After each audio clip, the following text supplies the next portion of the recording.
그 지난주까지만 해도 사실은 비가 엄청나게 많이 오고 하루 종일 습했던 날이었는데 귀신같이 이번 주가 되자마자 장마가 종식됐다는 이야기를 들었어요. 근한 2, 3주 정도는 거의 수족관에 있는 듯한 느낌이었는데 장마가 끝난 지금 장마에 대한 이야기들을 영화 음악 안에서 조금 풀어보려고 합니다. 영화도 음악도 아닌의 언타이틀드고요. 오늘은 게스트와 함께 장마에 대한 이야기를 시작해 보려고 합니다. 자,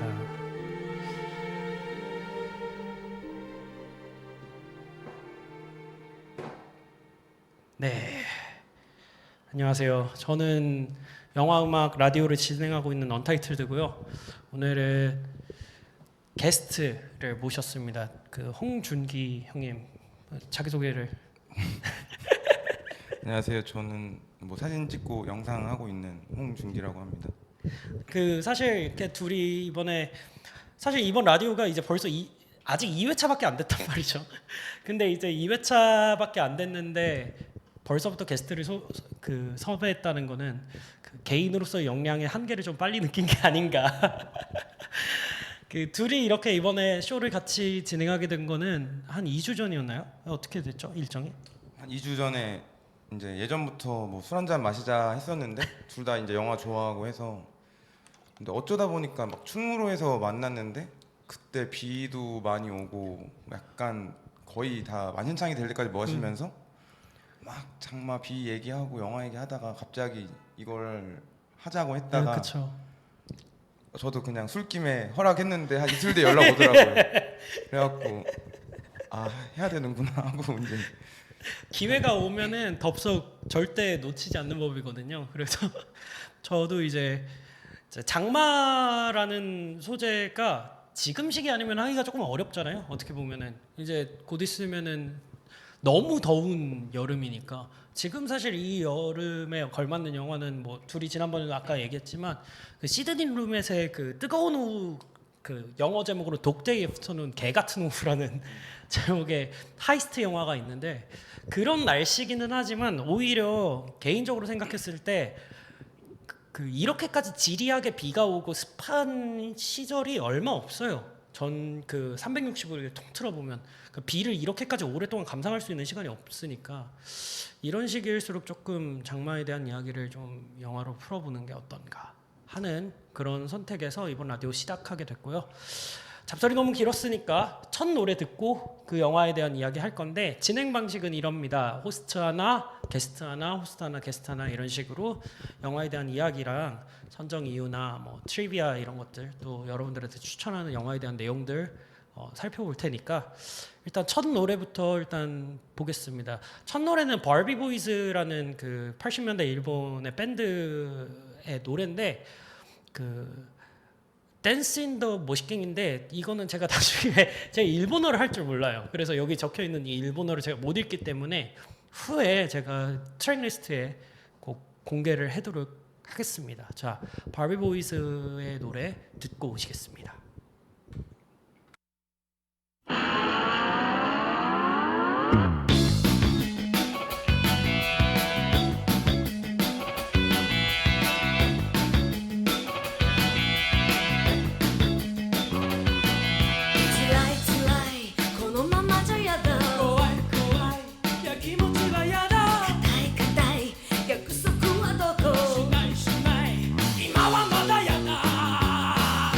슬로우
그 바비 보스의 노래 듣고 왔고요.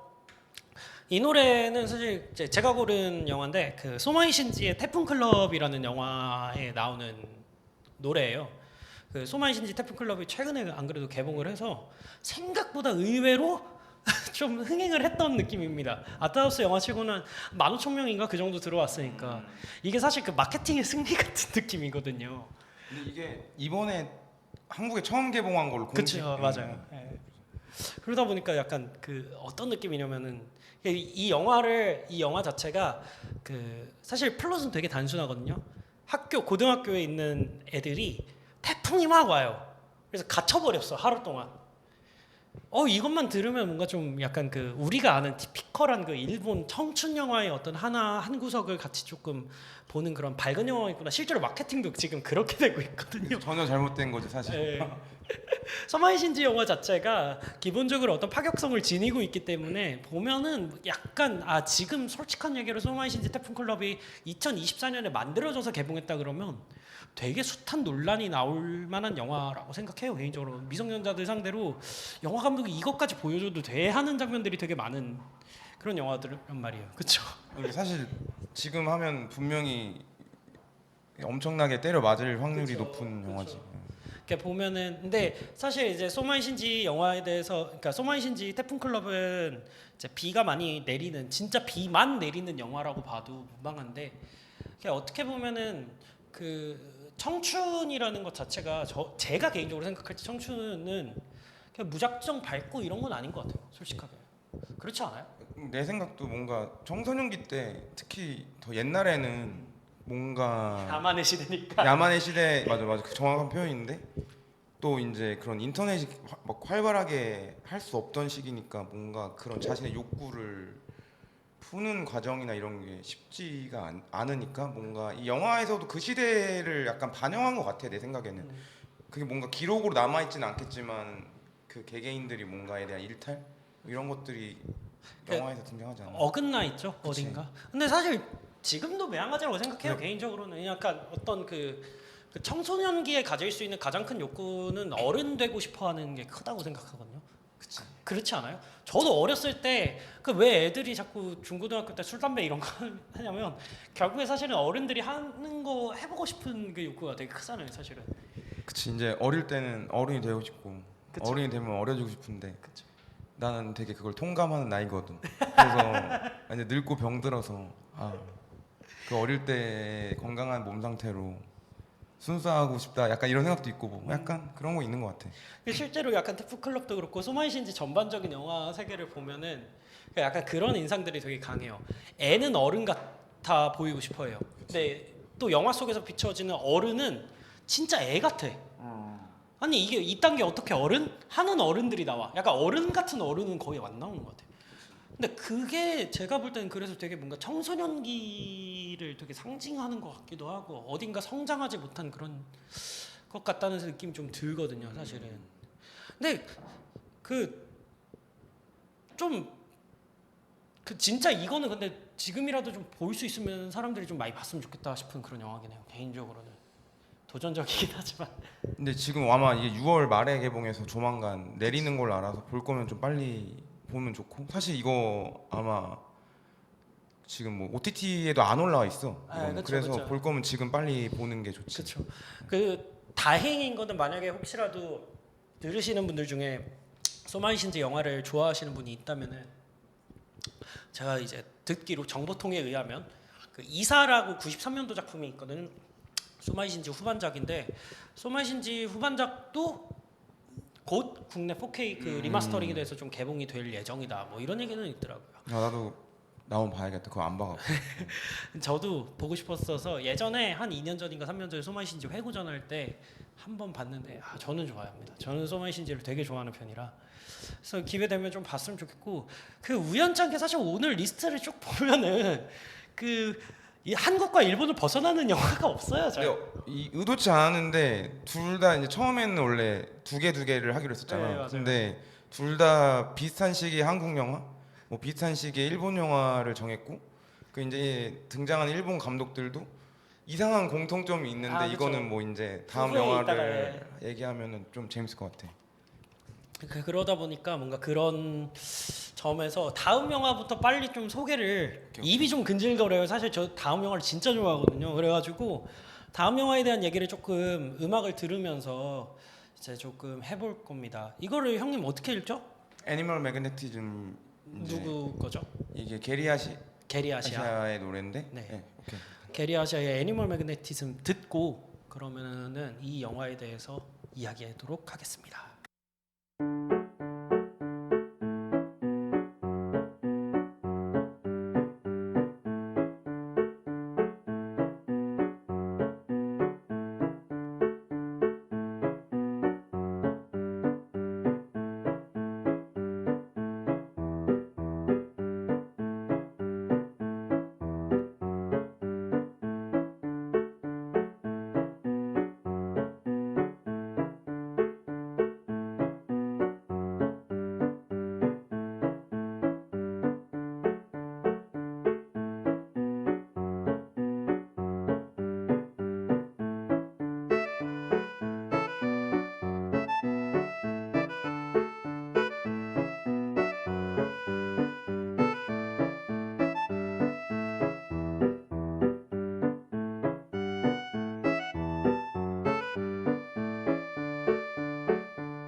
이 노래는 그 어떤 영화의 노래죠?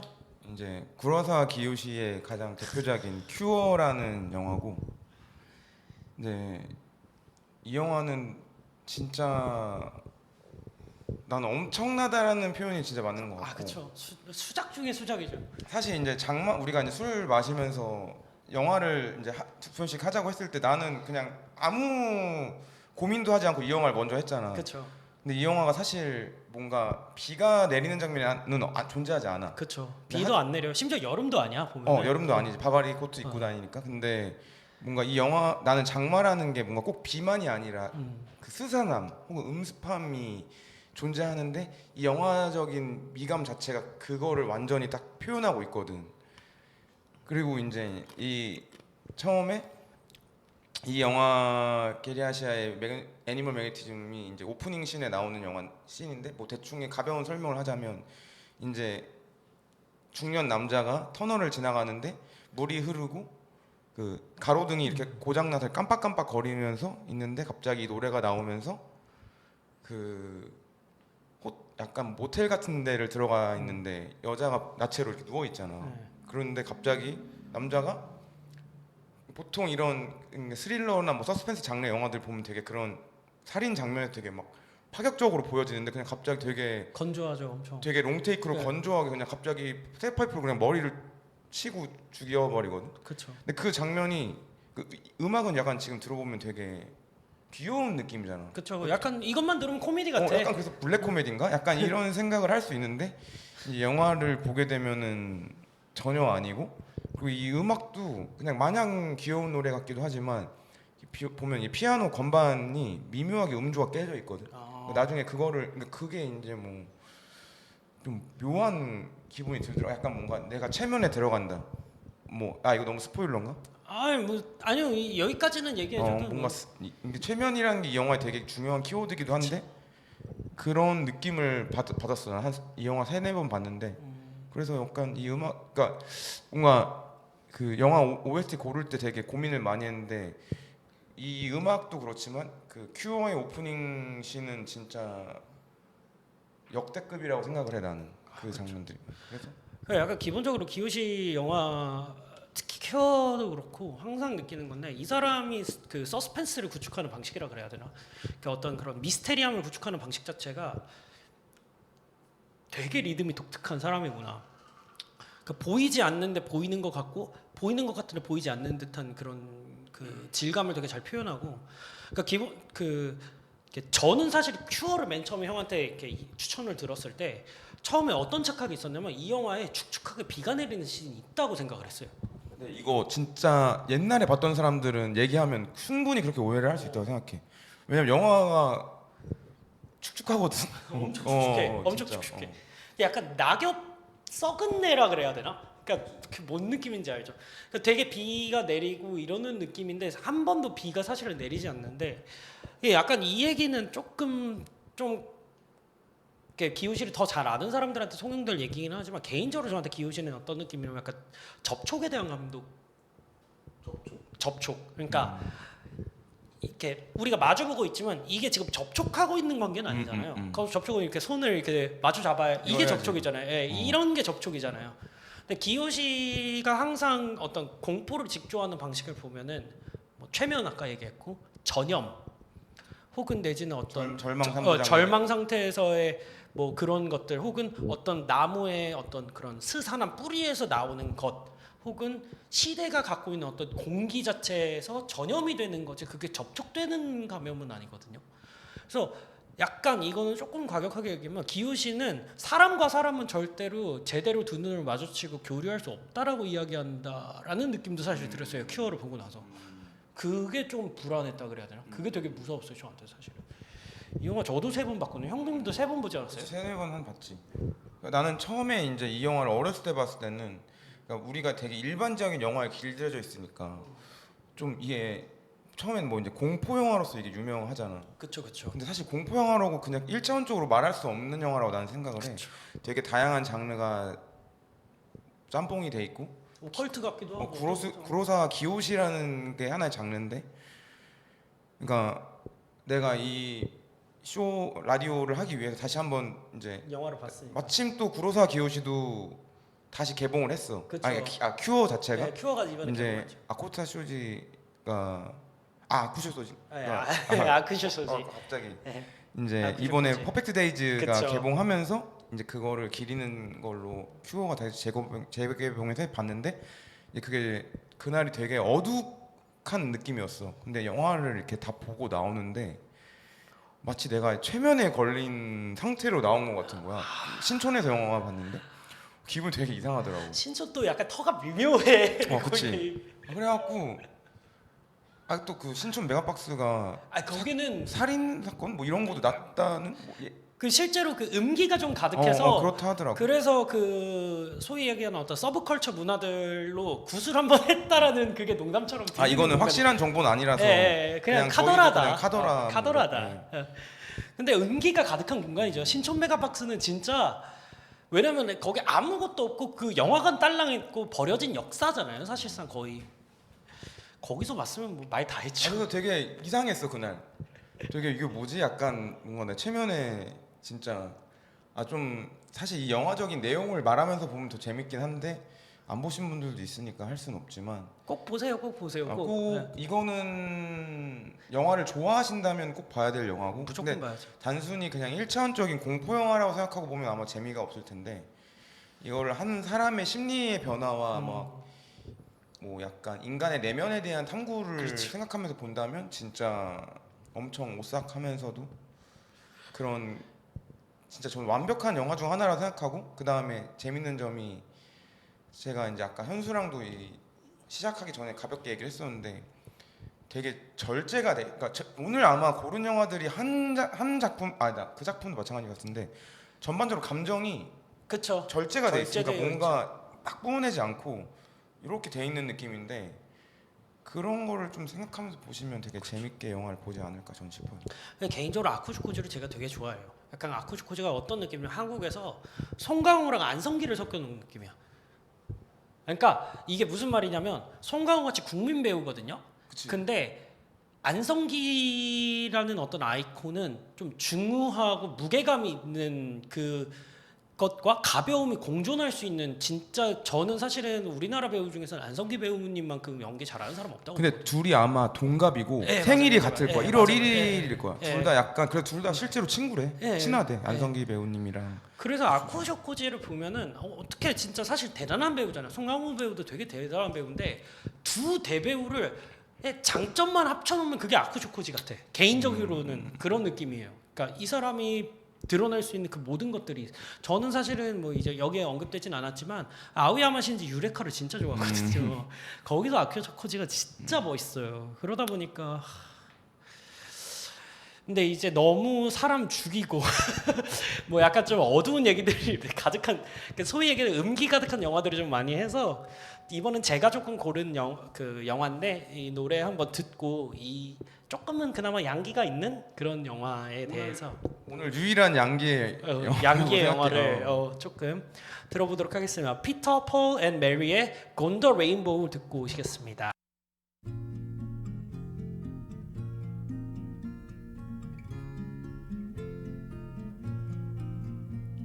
Shul, shul, shularo, shularak, shak, shulababako.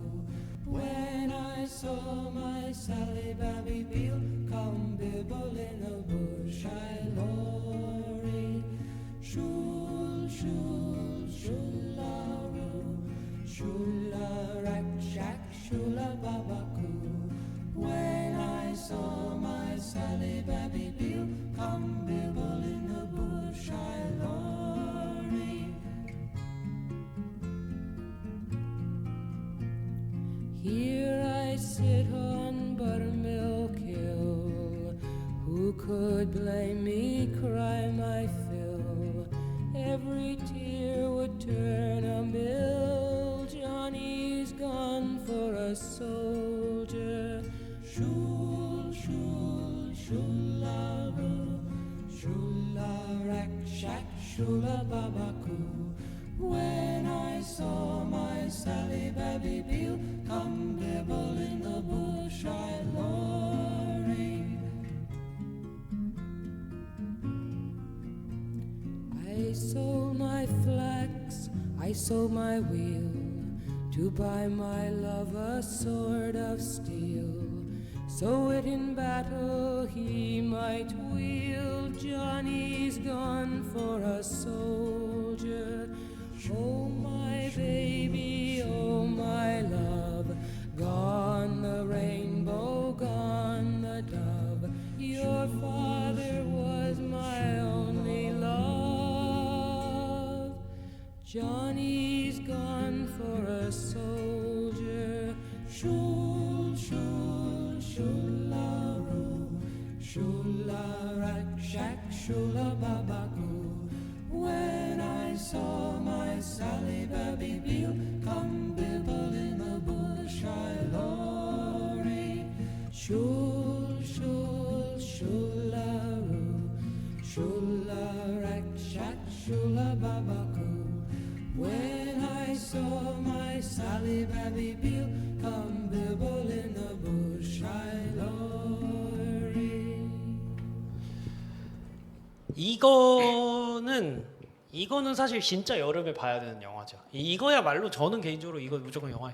그 김홍균 감독의 와니와 준하라는 영화거든요.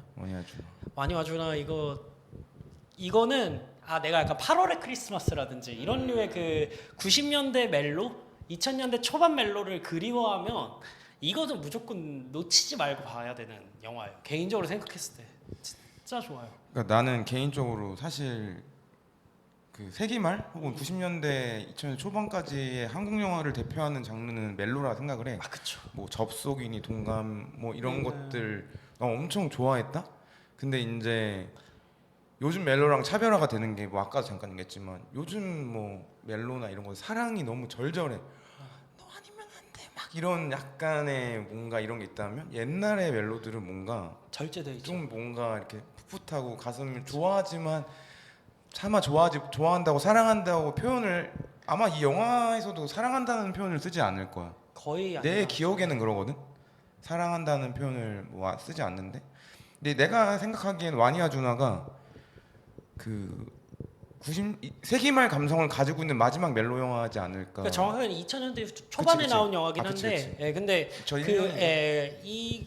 그러니까 그 주연 배우들 자체가 들어보시면 되게 익숙한 배우들이 많아요. 일단 김희선 씨가 주연이고 주진모 배우랑 김희선 씨가 주연으로 나오고 조연으로 나오는 게 최강희랑 조승우. 근데 사실 와니와 준하는 어떻게 보면은 조승우 입문작이라고 해도 과언이 아닌 그런, 그러니까 사실은 이제 스포가 될 수 있어서 이야기할 수는 없지만 이 영화 자체가 어떤 원래 그냥 그렇게 편하게 좀 지내는 어떤 커플들, 동거하는 커플이 사이에 어떤 균열이 일어나요. 비밀스러운 균열이. 근데 그 비밀스러운 균열의 키를 잡고 있는 게 조승우란 말이죠. 그치. 근데 이 곡을 고른 이유도 사실은 그것 때문이에요. 조승우가 처음 등장하는 씬이에요. 조승우가 김희선한테 처음 등장하는 씬인데, 아기 때 말하는 거지? 그러니까 어렸을 때 고등학생 때였죠. 그때가 고3 막 이랬을 때인데, 그때 조승우가 딱 등장하는데 어떤 느낌이었냐면, 진짜 그게 그 공기라는 게 있다고 저는 믿거든요. 그 카메라 안에 담긴 어떤 공기나 어떤 흐름이라는 게 호흡이 있는데, 조승우는 그걸 확실히 끌어당길 줄 아는 그런 배우다라는 거를 이 영화 보면서 딱 느꼈어요. 비가 진짜 많이 와요 여기. 그치. 이게 트리비아 같은 건데 이건 여러분들 들으면서 되게 재밌어할 것 같아서, 이게 후암동에서 찍었거든요. 그건 몰랐어. 네, 이거 후암동에서 찍었어요. 그래서 잘 보면은 옛날 후암동이 다 고증돼, 그러니까 그대로 그 카메라 안에 다 담겨 있어. 근데 이제 영화적 배경은 이제 춘천이잖아. 춘천이죠. 춘천인데. 그래서 뭐 춘천이랑 서울을 왔다 갔다 하면서 찍었다는데 실제로는 뭐 후암동에서 더 많이. 네, 그렇죠. 그 두 커플이 지내는 되게 멋있는 집이 있어요. 지금 그 게스트하우스로 바뀌었다 그래가지고 내가 안 그래도 찾아봤는데 진짜 그냥 게스트하우스더라고. 근데 어쨌든 간에 그게 되게 낡은 고택에서 두 커플이 이렇게 꽁냥꽁냥하면서 지내는 곳인데, 보면은 되게 일상적이에요. 예를 들어서 그 밤에 회 포장하는 그 트럭 있죠. 그러니까 트럭 그 아저씨 포장마차에서 회 포장해가고, 요 앞에 저기 자두 파니까 과일 가게에서 자두 하나 사오고, 그리고 마을버스 타고 집으로 들어오고, 얼마나 그러니까 그런 광경이 너무 보고 싶어서 골랐어요 사실. 너무 그립잖아요. 옛날 우리 과거 어린 시절이. 그쵸. 저는 이제 그때 당시에 어렸을 때는 그 도곡동 근처에서 살았는데 거기도 되게 유명한 포장 그 떡볶이 트럭 같은 게 있었어요. 그게 저희 유년 시절의 기억이에요. 특히 이 영화 같은 경우에 되게 좋았던 게 그 애니메이션이라는 게 그치. 절묘하게 이제 흘러가잖아요. 그게 되게 감수성을. 그러니까요. 내가 운지가 되게 오래됐거든. 한 10년 넘었었는데 이 영화를 보고 마지막에 눈물이 이렇게 쓱 나더라고. 뭐 되게 부끄럽지만. 아니 DM을 안 그래도 받았잖아요. 그때 내가 보고서 다시 이제 오랜만에 봤으니까 근데 나이 먹고 이제 좀 건조해져 갖고 잘 안 우는데 영화 보고서 살짝 나와서 보고 울었다고 현수한테 이제 얘기했는데. 그래서 놀랬어.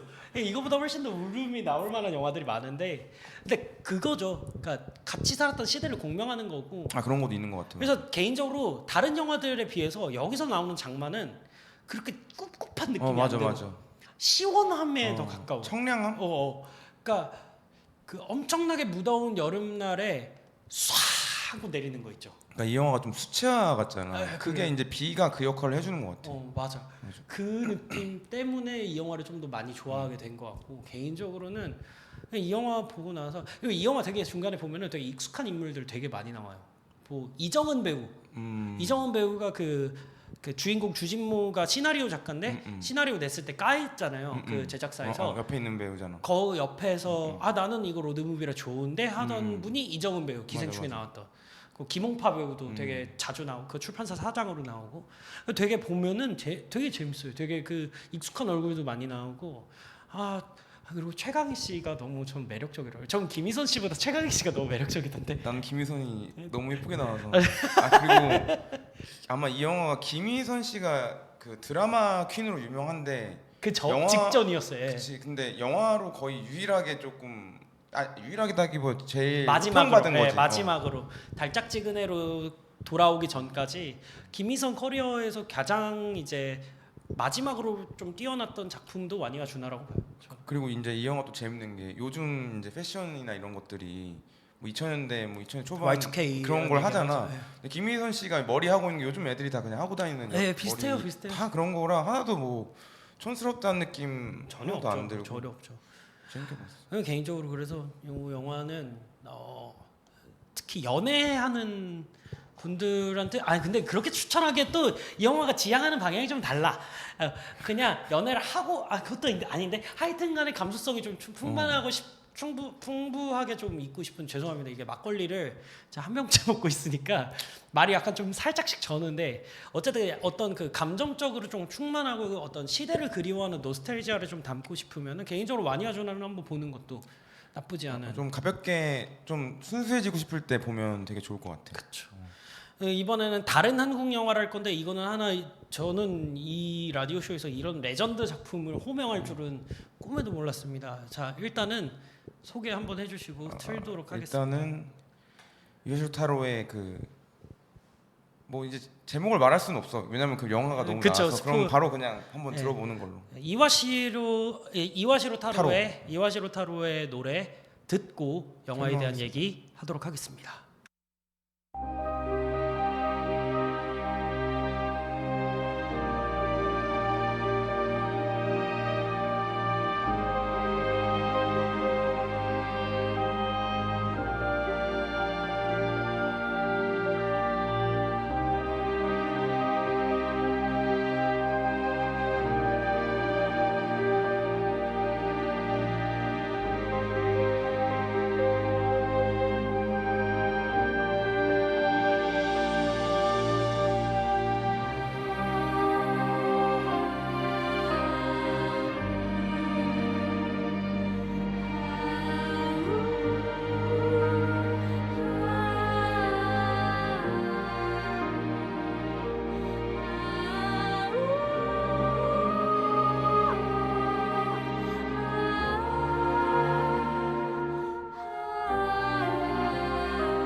아니 그 댓글창에 오늘 33도니까 각 3병씩 드세요는 솔직히 좀 너무한 거 아닙니까?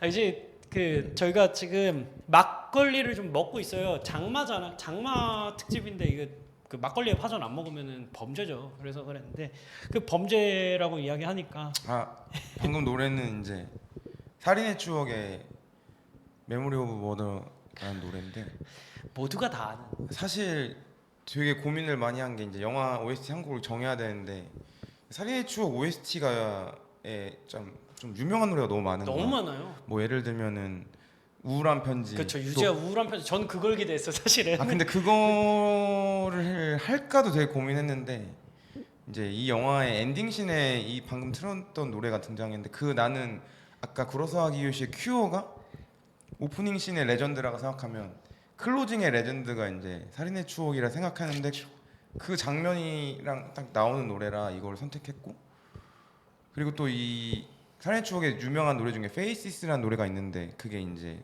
혹시 그 스폰지 보면 초고속 촬영할 때 네, 맞아요. 딴딴딴딴딴딴 그 음악도 있고 한데 이 음악을 하여튼 정할 수밖에 없었고 개인적으로 나는 봉준호 감독님의 제일 좋아하는 영화는 살인의 추억이기도 해. 그리고 뭐 사실 기생충이 넘을 수 없는 그런 커리어를 지닌 영화가 되긴 했지만 나에게는 지금도 살인의 추억이 봉준호 감독님의 최고의 작품이라고 생각을 하고 그쵸. 약간 아무래도 초창기 봉준호를 대변하는 작품이죠. 봉준호가 봉준호의 자리에 오를 수 있던 그치. 영화라고 해도 과언이 아니고. 근데 이게 좀 신기한 게 오늘 이제 큐어를 정하고 처음에 이제 술을 마시다 큐어는 단박에 나왔다가 한편은 좀 고민을 했었는데 진짜 많이 했죠, 형도. 이제 살인의 추억을 정하고 나서 좀 보니 이제 봉준호 감독님이 이제 이 영화를 할 때 이제 막 답사하고 그러잖아. 네. 그럴 때 이제 뭐 살인자들 이렇게 막 공부하고 이러는데 연쇄 살인범을 실제로 만날 수가 없잖아. 그래서 그거에 대한 이미지를 어디서 찾을까 하는 게 그래서 박해일에 대한 영향을 준 게 구로사와 기요시에서 마미야 캐릭터 역할을 하더라고 실제로. 그리고 봉준호 감독님도 구로사와 기요시 엄청난 팬이고 그리고 이제 제가 아까 이제 큐어 설명할 때 오프닝 최고의 오프닝 씬이라고 했다면 최고의 클로징 씬은 난 살인의 추억이라고 생각을 해. 그 가을 밭 그거 아닌가요? 그 마지막. 이제 마지막에 뭐 이거는 너무 유명한 네, 유명하니까 그 워낙 네. 그 썰로도 많이 그치. 담겼던 이제 뭐 송강호 배우가 이제 모든 이제 나중에 형사를 은퇴를 하고서 이제 일 보다가 우연히 예전에 그 살인 사건이 났던 장소를 지나가서 그냥 쓱 이렇게 지나가는데 우연히 이제 그 처음 장면이랑 이렇게 오버랩 되면서 이렇게 밑에를 쳐다보잖아. 그쵸. 살인 딱 됐던. 그런데 이제 어떤 소녀가 이렇게 물어보면서 얼마 전에 어떤 아저씨도 여기서 뭐 자기가 했던 일 생각나서 봤다 이런 식으로 얘기하고 이제 송강호 배우님이 딱 마지막에 카메라 쳐다보면서 끝나거든. 그쵸. 근데 그 장면이 전율이 났어 나는. 그냥 무섭죠. 무섭기도 한데. 그러니까 무섭다기보다 그러니까 단순히 공포로서의 무서움이 아니라 진짜 말 그대로 스산함이라 그래야 될까? 그치. 그런 감정이 들죠. 어떻게? 그리고 이 영화를 되게 좋아하는 이유가 그 약간 봉준호 감독님 두 번째 작품이잖아 이게. 네. 근데 이제 아까 구로사와 기요시가 큐어로서 세계적인 감독이 됐다면 봉준호 감독님은 이제 살인의 추억으로 인해서 시작이 됐지. 그런 게 되게 좋기도 하고 이 영화가 보면은 단순히 서스펜스라고만 보기도 어려운 것 같아 나는. 그쵸. 그러니까 이게 되게 웃긴 게 코미디 같은 부분도 있고 엄청 크죠. 막 향수기. 뭐 그런 향수기. 것도 있고 갑자기 송강호가 그 김상경 배우님 맞나? 김상경 네. 배우님 처음 만날 때 이렇게 김상경 배우님이 어떤 여자 이렇게 따라가다가 네. 날라차기 맞잖아. 네, 맞아요. 그런 장면도 너무 웃기고 이거는 진짜 한눈을 팔 수 없는 영화인 것 같아. 사실 봉준호 영화에는 기본적으로 어떤 그 아이러니라는 그 코미디의 기본 전제 리듬이 그치. 갖춰져 있어요. 그치. 그러니까 뭐든지 그게 잘 얘기하면 부조리극처럼 보이고 그게 또 그냥 일반 대중 그 관객들한테 또 코미디처럼 느껴지는 그 지점들이 있는 거죠. 어떻게 보면.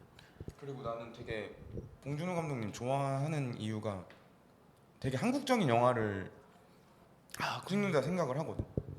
근데 나는 그 한국적인 게 뭘까에 대한 탐구를 진짜 많이 해봤는데 나는 그게 뽕끼라고 생각을 해.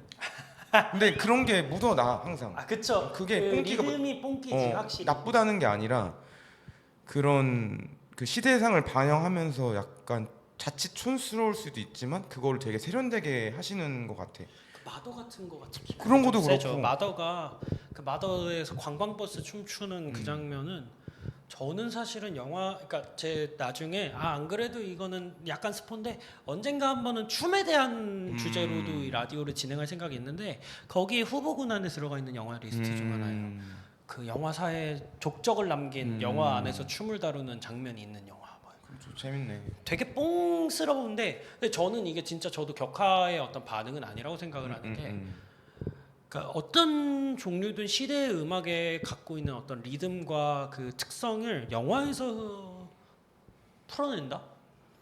이게 같은 매체가 아니라 다른 매체로 그걸 풀어내는 작업은 되게 어려운 일이라고 생각해요. 저는 개인적으로 봉준호가 한국적인 감독이냐 그러면 저는 사실 이 부분에 대해서는 물음표가 어느 정도 있는데 근데 어떤 부분에서 한국적이냐는 느낌이 있냐면 나중에 여러분들도 이 글을 좀 찾아보면 너무 좋을 텐데 그 유은성 평론가라는 평론가분이 그 봉준호와 임호라는 예전 감독에 대한 그 감독론을 펼친 적이 있어요. 그 둘 다 지극히 한국적인 영화를 만든다라고 평을 했는데 그 이유가 뭐냐면 이 영화 안에는 장르라는 게 존재하지 않는다. 아 근데 그게 정확한 거 하긴 해. 네. 봉준호 감독님 영화는 장르가 없지. 장르가 없어. 저게 그치. 그 봉준호라고 얘기하기도 되게 어려운 게 그 모든 장르들이 그냥 섞여 있는 느낌. 근데 그게 예전 완전 초기 한국 영화들이 그 여기서 저기서 한 그 장르 영화들을 끌고 와가지고 짬뽕 시켰던 그 느낌이랑 유사하기 때문에 어떻게 보면 지극히 한국 영화스러운 감독이다라는 평가가 있어요. 나중에 그 글을 확인하시길 바랍니다.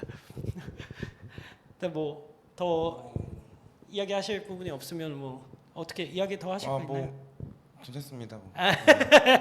그 마지막 이제 영화로 이제 조금 넘어갈 텐데 마지막 영화는 제가 실제로 비슬라에 한번 썼던 영화예요. 그 철람테츠오를 했었던 츠카모토 신야의 작품인데요. 6월의 뱀이란 작품인데 상대적으로 많이 안 알려져 있긴 한데 여러분들이 어디서 볼 수 있냐면 웨이브를 구독하고 계시면 왓챠에도 있어요. 왓챠. 근데 왓챠는 단권 구매니까. 네, 1,000원 정도, 1,500원 내면 볼 수 있더라고요. 네, 웨이브는 스트리밍을 해주니까 아니면 왓챠에서도 볼 수 있는데 그 6월의 뱀이라는 작품인데 그러니까 어떻게 보면은 그 츠카모토 신야를 대표하는 건 어떤 파격적인 이미지들이잖아요. 그렇기도 하고 내가 욕망의 생각하는 네. 츠카모토 신야는 자기가 다 하고 싶어. 영화라는 게 이제 다 분업이 돼 있는데 그 분업의 예술이죠. 츠카모토 신야는 항상 보면은 자기가 뭐 배우로 꼭 등장하려고 하고 뭐 촬영을 하기도 하고 뭐 자기가 다 하고 싶은데 난 좀 그런 감독이야. 츠카모토 신야는. 네, 약간 츠카모토 신야의 그런 어떤 독불장국적이고 파격적인 스타일도 있지만 6월의 뱀은 솔직하게 얘기해서 제가 선호하는 영화는 아니에요. 좋아하는 영화는 아니에요. 냉정하게 나도 얘기해서. 사실 그래. 그러니까 별점으로 따지면 한 2.5, 3점 정도 주는 그런 영화인데 그럼에도 불구하고 이 영화를 왜 골랐냐 그러면 이 영화는 장마의 완벽한 표본이 되는 영화예요. 개인적으로 생각했을 때. 그치. 그 사실 그런 이미지적인 측면만 보면은 나는 오늘 얘기한 영화들 중에 가장 파격적인 장면이야. 네. 가장 그리고 장마와 잘 어울려요. 이건 무조건 장마 영화야. 그렇게 볼 수 있는 것 같아. 색감도 그냥 흑백 영화라기 보기에는 좀 푸르죽죽하거든. 톤이 그것도 나오죠. 그렇고. 그러다 보니까 이제 츠카모토 신야 영화를 이제 좀 소개를 하게 됐는데 개인적으로 생각했을 때 츠카모토 신야의 작품에서 이 작품이 뛰어난 작품이라고 생각은 안 해요. 개인적으로. 나도 그래. 사실. 그리고 현 시점에서 나왔을 땐 매우 논란과 문제가 될 소지의 될 장면들이 다수 나오는 영화기도 하고. 그러니까 플롯을 얘기하면 평범한 어떤 은행원이 아니구나. 평범한 그 정신 상담을 하는 그 상담원한테 어느 날 이제 사진이 담긴 편지가 와요. 근데 그 사진을 보면 그 여자가 은밀하게 어떤 성적 행위들을 하고 있는 어떤 그런 사진을 몰래 찍어가지고 스토킹을 한단 말이죠. 그러면서 소위 얘기하는 사실은 좀 진짜 어디 무슨 진짜 포르노에 나올 법한 장면들이 많이 나와요. 왜냐하면 막 전화로 막 오더를 시켜. 나는 네 사진을 갖고 있기 때문에 너는 뭐 이렇게 짧은 치마를 입고 돌아다녀라. 뭐 이런 식의 오더들을 막 내린단 말이죠. 이게 되게 구시대적이기도 하고 되게 직관적인 은유들이 담겨서 사실 그렇게 멋있는 영화는 아닌 것 같아. 개인적으로. 그러니까 뭐 소위 얘기해가지고 이 영화는 관음적인 매체라고 하잖아요. 이게 그쵸? 솔직히 말하면 나는 6월의 뱀은 로망포르노 일종이라고 생각해. 그쵸. 어느 정도 있어. 그리고 실제로 우리가 지금 다루는 이 세 감독 물론 이제 츠카모토 신야는 로망 포르노를 직접 찍진 않았지만 그 영향을 받았던 감독이고 구로사와 기야시든 소마이 신지도 사실 그 로망 포르노 시절들이 있었던. 근데 오늘 진짜 신기한 게 우리가 의도치 않았는데 정하고 나니까 다 로망포르노로 하는 그런 거를 좀 시도하는 감독들이 많이 나오죠. 했어. 근데 어쨌든 이 작품 자체가 그래서 뭔가 그 영화의 관음적인 매체적 특성에 대해서 드러내고 싶어하는 걸 알겠는데 너무 전면화돼 있다. 그치. 약간 그런 느낌이 있어. 그러니까 그 영화를 좋아하시는 분들이면 영화의 관음성에 대해서는 되게 오랜 역사를 갖고 있다라는 걸 알 거예요. 뭐 옛날에 저주받은 카메라라든지 뭐 미켈란젤로 안토니오니의 욕망이라든지 이런 영화들 보면은 사진으로 찍고 그거를 뭐 심지어 히치콕 영화도 사실은 관음적인 영화죠. 근데 중요한 건 그거는 절대 은유적일 뿐이지 전면적으로 직기법으로 나타내지 않는다. 근데 뭔가 이 영화는 좀 너무 그걸 파격적인 이미지로만 대놓고 봐라 영화는 관음적이야 약간 이런 느낌이에요. 그래서 좀 아쉽긴 한데 그래도 비 내리는 장면만큼 일품이다. 솔직하게. 조금 스포하자면 이제 주인공 링코가 다 이렇게 빛 속에서 그런 하는 장면이 진짜 그 장면 되게 웃기잖아 사실. 네, 남편 뭐 하여튼 그 남편까지 삼자구도가 완성해. 그게 미쳤어. 그게 미쳤거든. 그 장면을 놓고 보면은 명작이야. 네, 무력한 남성성에 대해서 엄청나게 미쳤거든. 조소를 하고 있기 때문에. 그건 진짜 미쳤어. 그거가 충격이긴 했어 나는. 네, 어쨌든 비 내리는 측면에 있어서 실제로 시놉시스에서도 6월에 어느 장마 내리는 밤으로 시작해요. 그 문장 자체가. 그래서 저는 이 영화를 고를 수밖에 없었는데 어쨌든 이번 라디오 쇼 이제 마치면서 이 영화의 노래로 이제 끝마치려고 하는데 공교롭게도 이 영화 제목이 원서머데이입니다. 오늘도 여름날의 하룻밤이고 되게 7월의 마지막이니까 이제 벌써 여름도 3분의 2는 지나간 셈이거든요, 사실. 오늘 사실 저는 개인적으로 너무 재밌는 대화였어요. 나도 재밌어. 원래 근데 사실 이제 우리 충무로에서 얘기할 때는 더 파격적인 얘기도 많이 했는데 라디오 특성상 라디오 특성상 우리는 하는데 뭐 다음에 기회가 이제 사석에서 또 보면 그러니까 영화 얘기하면 재밌지 뭐. 사실 좋아하고. 진짜 언제든 사실은 뭐 라디오를 통해서든 뭐 사석에서든 저는 술 먹으면서 영화 얘기하는 거 저는 그 두 손 두 발 다 들고 반기는 사람이기 때문에 편하게 이번 라디오도 청취해 주시면 좋겠고 오늘 이제 끝으로 인사하면서 마지막 노래 들려드리고 마치도록 하겠습니다. 마지막 노래는 6월의 뱀 스카모토 시냐 6월의 뱀의 OST였던 추 이시카와의 원서머데이 틀어드리고 끝내도록 하겠습니다. 빠이빠이. 즐거웠습니다. 즐거웠습니다. 빠이빠이. 오케이.